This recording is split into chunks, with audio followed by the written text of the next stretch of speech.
Hello అండి, welcome back to our channel Andhra రుచులు by మల్లిక. ఈరోజు మనం రాగి పిండితో బూరెలు ఏ విధంగా ప్రిపేర్ చేసుకోవాలో చూద్దామండి. పాకం పట్టే పని లేకుండా అప్పటికప్పుడు రాగి పిండితో ఈ విధంగా బూరెలు వేయండి. ప్రతి ఒక్కటి కూడా పొంగుతూ చాలా బాగా వస్తాయి. చిన్న చిన్న టిప్స్ యూజ్ చేసి ఏ విధంగా ప్రిపేర్ చేసుకోవాలో చూద్దామండి. దీనికంటే ముందుగా మన ఛానల్ని కొత్తగా ఎవరైనా విజిట్ చేస్తుంటే కనుక ప్లీజ్ సబ్స్క్రైబ్ మై ఛానల్. ముందుగా దీనికి కావాల్సిన ఇంగ్రీడియంట్స్ చూద్దామండి. 2 కప్పుల వరకు రాగి పిండి తీసుకోండి. నేను ఇక్కడ రెగ్యులర్గా మార్కెట్లో దొరికే రాగి పిండినే తీసుకున్నానండి. మీకు కావాలి అంటే కనుక రాగులు మరకేయించుకొని చల్లడ పట్టుకోవచ్చు. దానికోసం 1 కప్పు వరకు బెల్లం తీసుకోండి. 2 కప్పుల రాగి పిండికి 1 కప్పు బెల్లం కరెక్ట్గా సరిపోతుందండి. 1.5 టేబుల్ స్పూన్ వరకు నువ్వులు తీసుకోండి. 1 టేబుల్ స్పూన్ వరకు ఎండు కొబ్బరి సొన అంటే ఎండు కొబ్బరి పొడి ఉంటుంది కదండి, అది. 4 ఇలాచీలు తీసుకొని పక్కన పెట్టుకోండి. స్టవ్ వెలిగించుకొని ప్యాన్ పెట్టుకొని దాంట్లోకి నువ్వులు వేసుకొని లో ఫ్లేమ్లో దూరగా వేయించుకోండి. నువ్వులు లో ఫ్లేమ్లోనే వేయించుకోవాలండి, లేకపోతే మాడుతుందన్నమాట.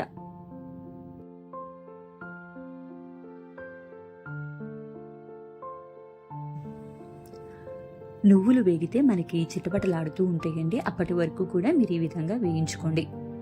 ఇలా వేయించిన తర్వాత ఇందులోకి ఎండు కొబ్బరి పొడి వేసుకోండి. ఎండు కొబ్బరి పొడి వేసిన వెంటనే మీరు స్టవ్ ఆఫ్ చేసుకోండి. ఆ వేడి మీదనే ఇది వేగుతుందండి.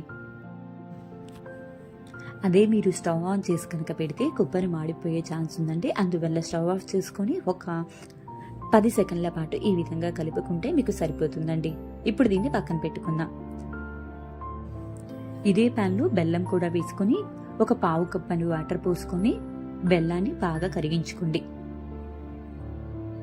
బెల్లం కరిగితే సరిపోతుందండి, మనకి పాకం ఏమీ అవసరం లేదు. బెల్లం మొత్తం కూడా చక్కగా కరిగిపోయి బుడగలు అనేవి రావాలన్నమాట. అప్పటి వరకు కూడా మీరు బెల్లాన్ని కరిగించుకోండి, సరిపోతుంది.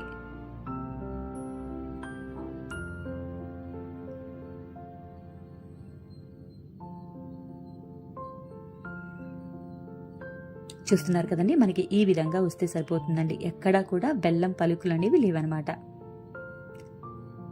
ఇప్పుడు స్టవ్ ఆఫ్ చేసుకొని పక్కన పెట్టుకోండి.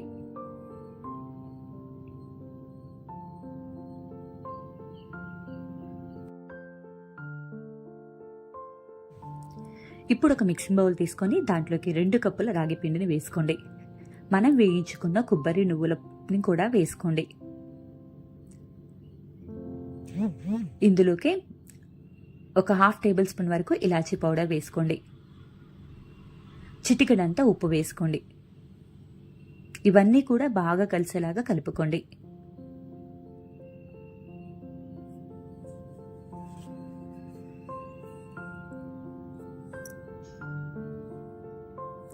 ఈ విధంగా బాగా కలిసిన తర్వాత ఇందులోనే మనం పక్కన పెట్టుకున్న బెల్లం వాటర్ని కూడా వడకట్టుకుని వేసుకుందామండి. బెల్లంలో ఏమైనా డస్ట్ ఉంటే కనుక పోతుంది ఈ విధంగా వడకట్టడం వల్ల. బెల్లం వాటర్ వేడిగా ఉంటుందండి, అందువల్ల ముందుగా మీరు స్పూన్తో కలుపుకోండి.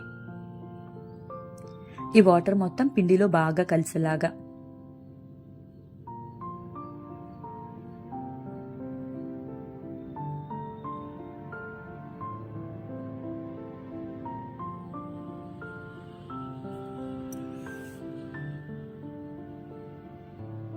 ఈ విధంగా మొత్తం కలిసిన తర్వాత ఇందులోకి వాటర్ని స్ప్రింకిల్ చేసుకుంటూ వేసుకోండి. చూస్తున్నారు కదా, ఈ విధంగా మొత్తం వాటర్ ఒకేసారి పోయకండి. ఇలా కొంచెం కొంచెంగా వాటర్ స్ప్రింకిల్ చేసుకొని పిండి ముద్దని కలుపుకోవాలండి. మనకి ఈ పిండి ముద్ద చపాతీ పిండి కంటే కూడా కొంచెం సాఫ్ట్గా ఉండాలన్నమాట. అప్పటి వరకు మీరు కొంచెం కొంచెంగా వాటర్ పోసుకొని ఈ విధంగా కలుపుకుంటూ ఉండండి.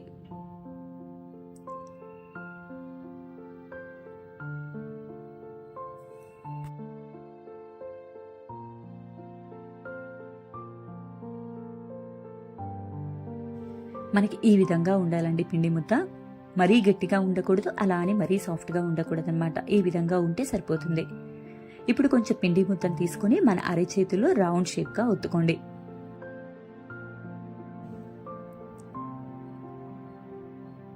చూస్తున్నారు కదండి, ఈ విధంగా రౌండ్ షేప్లో ప్రెస్ చేసుకొని మనం తీసామనుకోండి చేతికి అంటుకోకుండా రావాలన్నమాట. అప్పుడే మనకి పిండి చాలా చక్కగా కలిసినట్టు. మనం చేతికి వాటర్ కానీ ఆయిల్ కానీ ఏమీ అప్లై చేయలేదండి, కానీ ఎంత పర్ఫెక్ట్గా వచ్చిందో కదా. మనకి ఈ విధంగా వస్తే సరిపోతుంది.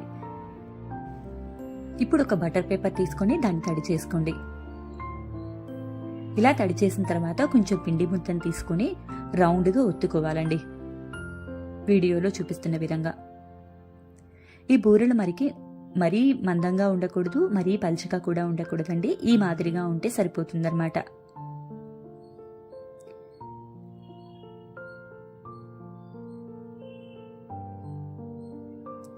ఇలా ఒకేసారి నేనైతే 4 ఒత్తుకొని పక్కన పెట్టుకున్నానండి.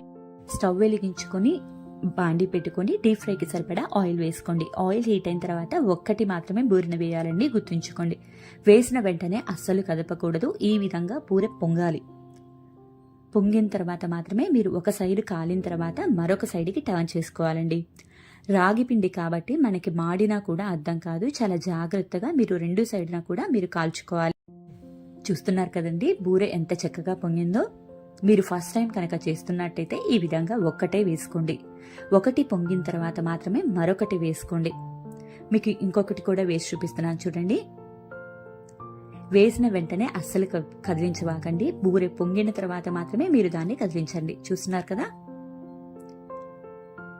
ఇలా బూరె పొంగిన తర్వాత ఒక సైడ్ కాలిన తర్వాత మరొక సైడ్కి టర్న్ చేసుకోండి. ఇదే విధంగా అన్ని బూరెలు కూడా ప్రిపేర్ చేసుకోవాలండి.